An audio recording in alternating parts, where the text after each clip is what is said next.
Hello, എല്ലാവർക്കും നമസ്കാരം. വിക്രത്തിൻ്റെയും വേദയുടെയും നാളത്തെ വിശേഷത്തിലേക്ക് എല്ലാ കൂട്ടുകാർക്കും സ്വാഗതം കേട്ടോ. അപ്പോൾ നിങ്ങൾ ആരെങ്കിലുമൊക്കെ ആദ്യമായിട്ടാണ് എൻ്റെ ഈ ഒരു ചാനൽ കാണുന്നതെങ്കിൽ നിങ്ങൾക്ക് ഇഷ്ടപ്പെട്ട് കഴിഞ്ഞാൽ ഇപ്പം തന്നെ ഒന്ന് ലൈക്ക് ചെയ്യാൻ മറക്കരുതേ. അപ്പോൾ നേരെ നമുക്ക് നാളത്തെ ആ ഒരു കഥയിലേക്ക് പോയാലോ. അങ്ങനെതാ നമ്മുടെ വേദയെ കുറിച്ചിട്ട് ഉള്ള കാര്യങ്ങളൊക്കെ കമലയും അതുപോലെ തന്നെ സുധാകരൻ മാഷും കൂടി നിന്ന് സംസാരിച്ചുകൊണ്ടിരിക്കുക. അപ്പൊ കമല പറഞ്ഞു, അതെ മാഷ് എൻ്റെ കഴുത്തിൽ കെട്ടിയ താലി അത് ഇറക്കാനായിട്ട് മാഷിന് മനസ്സ് വരുമോ? അത് ചോദിക്കുന്ന സമയത്ത് നമ്മുടെ മാഷ് ഒരു നിമിഷം മിണ്ടാണ്ട് നിൽക്കുകയാണ്. ശരിയാണ്, കമല പറയുന്നതിലും കാര്യമുണ്ട്. എന്തായാലും വേദി എന്ന് പറയുന്ന പെൺകുട്ടി എന്തൊക്കെയോ ചില കാര്യങ്ങൾ അവളുടെ മനസ്സിൽ കയറി കൂടുകയും അതുപോലെ തന്നെ താലി എന്ന് പറയുന്ന ആ ഒരു കാര്യത്തെ അത്രയധികം അവൾ മനസ്സിൽ ഉൾക്കൊണ്ടുകൊണ്ടാണ് ജീവിക്കുന്നതെന്ന് ഉള്ള കാര്യം മാഷിനെ നേരത്തെ തന്നെ പിടികിട്ടിയതാണല്ലോ. അതുകൊണ്ട് തന്നെ മാഷ് ഇവർ പറയുന്ന കാര്യങ്ങളൊക്കെ കേട്ട് അങ്ങനെ മിണ്ടാതെ നിൽക്കുക. അപ്പോഴും കമല പറഞ്ഞു, ഒരു കാര്യം ചെയ്യ് മാഷ്, അവളുടെ മുന്നിൽ വെച്ച് എൻ്റെ ഈ താലി എന്നോട് ചോദിക്കും. ആ സമയം മനസ്സിലാകും മാഷിനത് ചെയ്യാൻ പറ്റുമോയെന്ന്.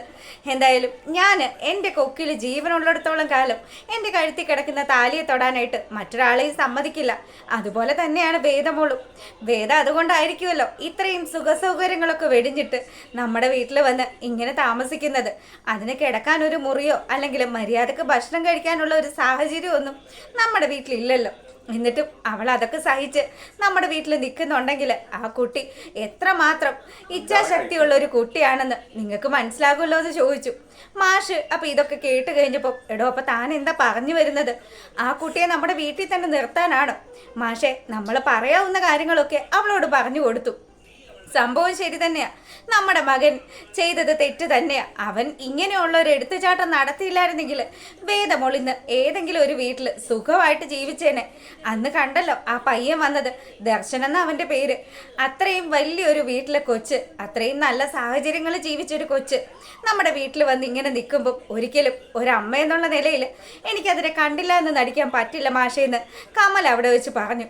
അതിനുശേഷമാണെങ്കിലോ നമ്മളെ കാണിക്കുന്നത് ദാ നമ്മുടെ വേദ ഉറക്കം ഉണർന്നു. അപ്പം വേദ ഉറക്കം ഉണർന്നത് പോലെ തന്നെ വിക്രമും എഴുന്നേറ്റു. അതിനുശേഷമാണെങ്കിൽ കട്ടൻ ചായയൊക്കെ എടുത്തുകൊണ്ട് നമ്മുടെ വിക്രം ഇങ്ങനെ വരിക. ഈ സമയമാണെങ്കിൽ വേദ പറഞ്ഞു, എന്താണ് മുഖത്തൊരു കനം ഉണ്ടല്ലോ, ഇന്നലെ നന്നായിട്ട് കിടന്നുറങ്ങിയോന്ന് ചോദിക്കുക. ആ, ഇന്നലെ കിടന്നുറങ്ങി. എന്താ നിനക്ക് പ്രശ്നമെന്ന് വേദയോട് വിക്രം ചോദിക്കുക. ഈ സമയമാണെങ്കിലോ വേദ പറഞ്ഞു, ഇന്നലെ നല്ല കൊതുകിൻ്റെ ശല്യമായിരുന്നു. പിന്നെ ഇതിനിടക്ക് കൂടി ചില പെരിച്ചാഴികളൊക്കെ പോകുന്നുണ്ടായിരുന്നു. നീ പെരിച്ചാഴി എന്ന് ഉദ്ദേശിച്ചത് എന്നെയാണോ എന്ന് വിക്രം വേദയോട് ചോദിക്കുമ്പോൾ വേദ ഒന്ന് ചിരിച്ചു കേട്ടോ. അതിനുശേഷം അവൾ ചായ കുടിക്കാൻ തുടങ്ങുമ്പോൾ ആ ചായ എടുത്ത് മാറ്റി വയ്ക്കുകയാണ് വിക്രം. ദേ മര്യാദക്ക് അങ്ങോട്ട് മാറിയിരിക്കുക. ദേ എനിക്ക് ചായ തന്നിട്ടുണ്ടെങ്കിൽ ശ്രീജടത്തിയാണല്ലോ എനിക്ക് ചായ തന്നത്, അതുകൊണ്ട് ആ ചായ ഞാൻ കുടിക്കാൻ പോവാന്നും പറഞ്ഞ് വേദ ചായ കുടിക്കാൻ തുടങ്ങുമ്പോൾ, അതേ മോളിവിടെ സ്ഥിരതാമസാക്കാനാണോ പ്ലാൻ ഇട്ടിരിക്കുന്നത്?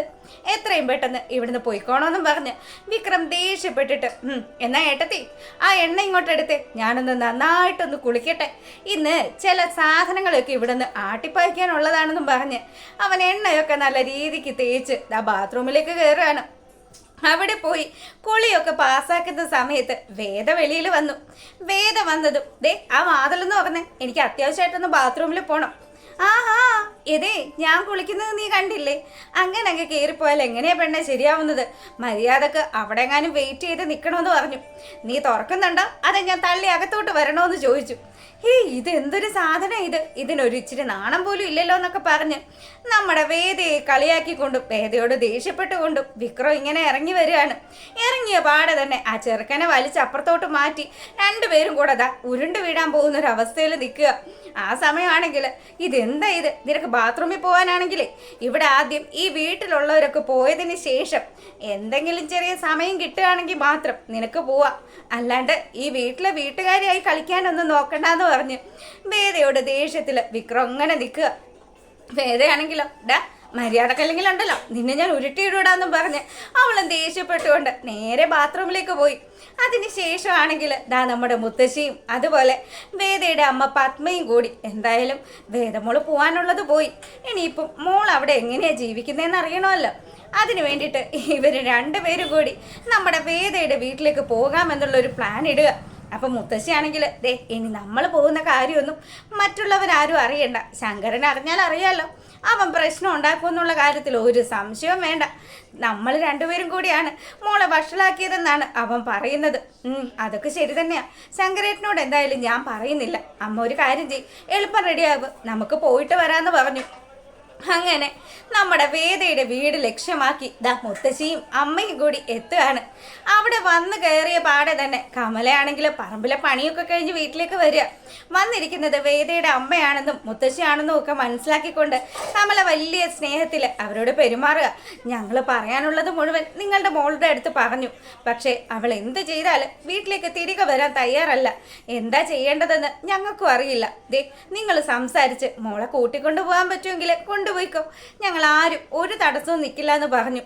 അങ്ങനെ അച്ഛമ്മയെയും അതുപോലെ അമ്മയെയും കണ്ട സന്തോഷത്തിൽ വേദ ഇങ്ങോട്ട് ഇറങ്ങി വരികയാണ്.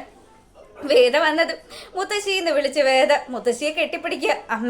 അമ്മയെന്ന് വിളിച്ച് പത്മയുടെ അടുത്ത് സംസാരിക്കുമ്പോൾ, ഇതാണല്ലേ എൻ്റെ മോള് വന്നു കയറിയ കൊട്ടാരം. എന്തായാലും കൊള്ളാം മോളെ, ഇത്രയും സുഖസൗകര്യങ്ങളൊക്കെ വേണ്ടാന്ന് വെച്ചിട്ട് നീ എന്തിനാ ഈ ഗുണ്ടയുടെ വീട്ടിൽ വന്ന് ഇങ്ങനെ താമസിക്കുന്നതെന്ന് ചോദിച്ചു. അമ്മ, ഇവിടെ ഉള്ളവരൊക്കെ നല്ല ആൾക്കാരാ. പിന്നെ വിക്രത്തിന് ചില പ്രശ്നങ്ങളൊക്കെ ഉണ്ട്, അത് ഭാവിയിൽ ഞാൻ മാറ്റിയെടുത്തോളാം. അങ്ങനെ അമ്മയെയും അച്ഛമ്മയും ഒക്കെ വീടിൻ്റെ ഉള്ളിലേക്ക് കയറ്റുകയാണ് വേദ. അകത്ത് കയറിയതും നമ്മുടെ വേദയുടെ വീട് കണ്ടതും പത്മയ്ക്ക് തീരെ ഇഷ്ടപ്പെട്ടില്ല. എങ്ങനെയാണാവോ എൻ്റെ മോൾ ഈ വീട്ടിൽ എത്തിപ്പെട്ടത്? എൻ്റെ മോളെ കുഴിയിൽ ചാടിച്ചവൻ എവിടെ? അവനിവിടെ ഉണ്ടോ എന്ന് ചോദിക്കുക. വിക്രം ഇവിടെ ഇല്ലമ്മേ, വിക്രം പുറത്തേക്ക് പോയിരിക്കുക, ഞാൻ വിളിക്കാമെന്നൊക്കെ പറഞ്ഞ് വേദ അവിടെ നിൽക്കുന്ന സമയത്ത്, വേണ്ട ഇനിയിപ്പോൾ അവനെ കണ്ടില്ല, എന്നാലും വലിയ പ്രശ്നങ്ങളൊന്നുമില്ല. അല്ല, മോളെവിടെയാ, മോളുടെ റൂം എവിടെയാന്നൊക്കെ ചോദിക്കുമ്പോൾ മോളുടെ ബാഗ് സൈഡിലിരിക്കുന്ന കാഴ്ച പത്മ കണ്ടു. അപ്പോൾ ഇത്രയും ദിവസമായിട്ടും മോൾക്ക് റൂമൊന്നും തന്നിട്ടില്ലല്ലേ? മോൾ ഇപ്പോഴും ഈ ഹാളിൽ തന്നെയാണോ ഇരിക്കുന്നത്? അങ്ങനെ പറഞ്ഞതും നമ്മുടെ വേദയ്ക്ക് നല്ല വിഷമമായി. അപ്പം വേദ ആ വീട്ടിൽ ആരും അല്ലാത്ത രീതിയിലാണ് താമസിക്കുന്നത് എന്നുള്ള കാര്യം പത്മയും മുത്തശ്ശിയും ഒക്കെ മനസ്സിലാക്കിയിരിക്കുന്നതൊക്കെയാണ് നാളത്തെ പ്രമോ വിശേഷത്തിലുള്ളത്. എന്തായാലും ബാക്കിയൊക്കെ കണ്ടറിയാം. രാവിലെ ഫുൾ വിശേഷമായിട്ട് വരുന്നത് വരെ എല്ലാവർക്കും നല്ലൊരു രാത്രി ആശംസിക്കുകയാണ്. അപ്പോൾ ഓക്കെ, ഗുഡ് നൈറ്റ്.